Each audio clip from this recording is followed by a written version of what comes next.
mga tropa, nagbabalik tayo Jelamain at nagbabalik sa ating YouTube channel.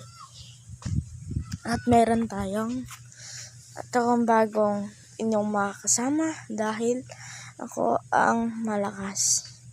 Pero makikita nyo, nandito tayo sa labas ng bahay na ito. Nakikiano lang tayo dito mga toro.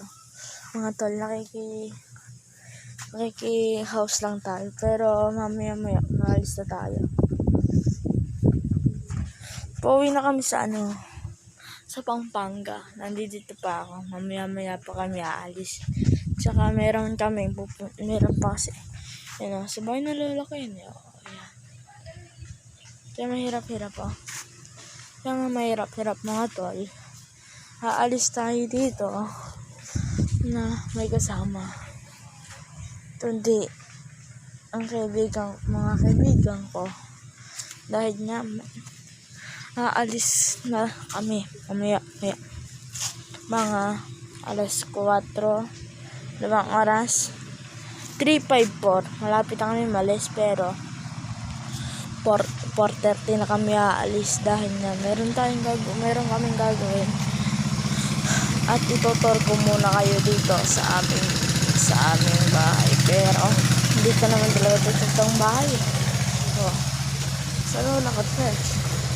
Kaya nga pupuntahan tayo ng isang bahay na modern. Ngayon nga mga tropa.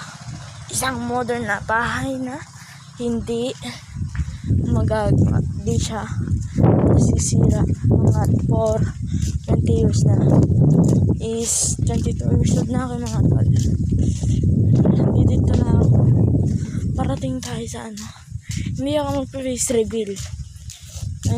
Pag nakita niyo sa profile picture ko, shaders tayo. At sa isa, shaders pa rin. Kahit anong video yun, kahit mapakontent pa yun sa laro, magagawa ko. Ito ang modern house ng lolo ko. Dati yung sa lola ko, diba yung malaking bahay din. So, mas maganda din ito modern house.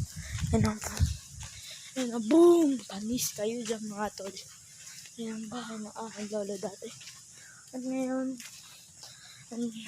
nandun din siya mga tol. Pero, bawal daw siya istorbo yun Meron daw siyang ginagawa Kaya aalis tayo. Mabalik ulit tayo mga tol. Alam nyo, so mas mayaman sa mga manok ayun mga tol, maraming mga manok. Papabayin natin ang video na ito is hanggang 5 minutes mga tol. Meron tayong ginagawa pero kung nakaka-uwi naman tayo, pag bumalik tayo dito sa mga isang linggo siguro, pagka-upload na ito, babalik ako dito. Sa Manila pala kami. Hindi pala sa Maribeles pala. Hindi, sa pala, Pampanga nga pala. Nakalimutan ko. Nagkamali tuloy tayo mga tol. Pero naglalakad tayo. Pabalik sa aking mansion.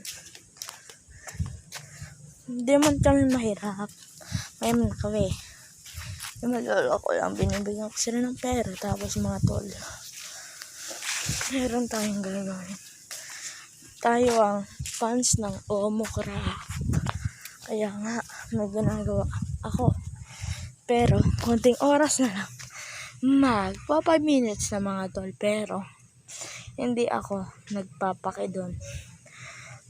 Yan yung ilig sa amin dati. Yung bata ako, ng grade 5 ako, yan yung kalit. At ngayon, 22 years old na ako mga tol. Ganun pa din ang tubig. Mga tol, madudustuhan niyo sa shaders. Habang buhay ito, hindi masisira ito mga tol. Kaya nga, mag-face reveal ba ako? Hindi. Nakikita niya na yung mata ko. Hindi tayo mag-face reveal mga tol. Doon na lang tatapos ang video. Mag-like, share, subscribe sa uulitin. Mga tol, love you.